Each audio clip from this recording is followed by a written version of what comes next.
Prince of Darkness.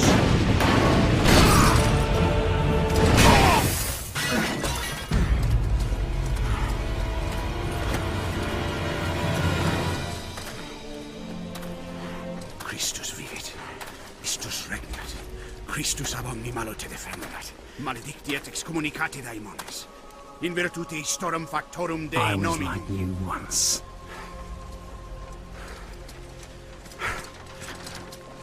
But your God showed me another path.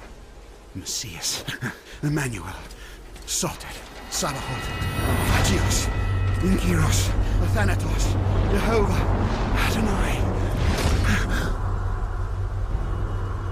That's why the power of your God cannot destroy. Because I am his chosen one. Ubi fuerunt haec nomina et digna Dei, precipimus vobis, at quae legamus vos ut non habietus. Ut scatum per pestem, nec per aliquod, quod eamque maleficium nocere incantationem neque, in anima nec in corpore.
In ages long past, there was once a warrior who was both noble and brave beyond all measure.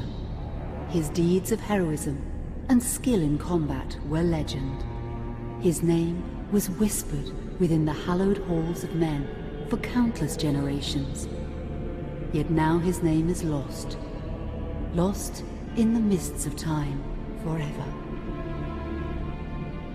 It is said that destiny delights in the misfortunes of men, and so it proved true for Gabriel Belmont. For even after defeating the Lords of Shadow and ending their reign of terror, his soul was consumed by the very darkness that he sought to destroy, as that ancient prophecy foretold. Whomsoever defeats the Lords of Shadow will sit upon their throne to rule as the Prince of Darkness. But before fate had played its hand, and unknown to Gabriel, his beloved wife Marie conceived a son by him. The Brotherhood of Light warned her of that ancient prophecy and the terrible fate which lay before her husband. So, with heavy heart, she concealed her pregnancy. For it is written that only the blood of that lineage has the power to defeat the Prince of Darkness, Thus, when newly born, the child Trevor was hidden from his father and raised a holy warrior of the Brotherhood in secret, so that one day he would be ready to stand against his own blood, as foretold. That day would come some 25 years later, for what had once been Gabriel Belmont was now a powerful vampire known as Dracula, the Dragon. The Brotherhood of Light fought against the onslaught of his dark armies, which laid waste to towns and villages across the land, but to little avail. Trevor was now fully grown to manhood, and the truth of his origin and destiny of the Belmont clan was finally revealed to him. So he set out to confront his father and end his family's shame forever. But Trevor failed and was mortally wounded in the confrontation with his father. He was no match for Dracula's terrible power. Yet, as he lay dying, Trevor finally revealed his true identity.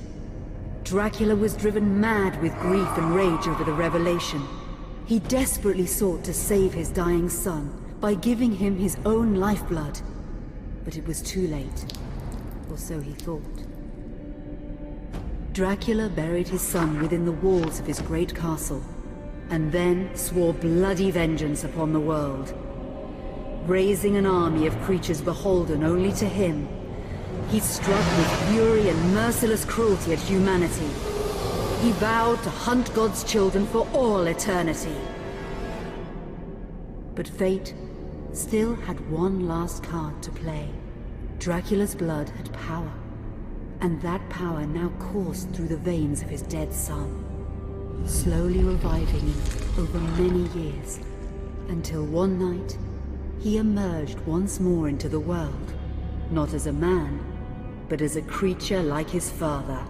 What had once been Trevor Belmont was now gone forever. He was now a vampire like his father. Though he swore that he would not be like him, he would take the name Alucard. He would be a force for good, opposing his father's capacity for evil. In that very moment, Alucard swore to destroy Dracula. But fate had something else in mind. Meanwhile, Trevor's own son grew into a fearsome warrior with a reputation that far exceeded even that of his illustrious father. Simon Belmont knew little of his own lineage, nor his importance in the events to come. All he knew was that his mother had died at the hands of Dracula's minions when he was but an infant, and his father had been killed in single combat with Dracula. Found and raised by the people of White Mountains, Simon had but one purpose in life: to destroy Dracula for the murder of his parents. After years of training in the arts of war, Simon set off for Dracula's castle and a date with destiny. Once in the castle, Simon met Alucard, and knowing little of the true identity of his companion, joined forces with him. Blood bound them together, and fate took a hand once again, as finally they met their dreaded foe in mortal combat. Simon defeated Dracula with his whip, and yet Alucard sensed that all was not as it should be. Dracula would return.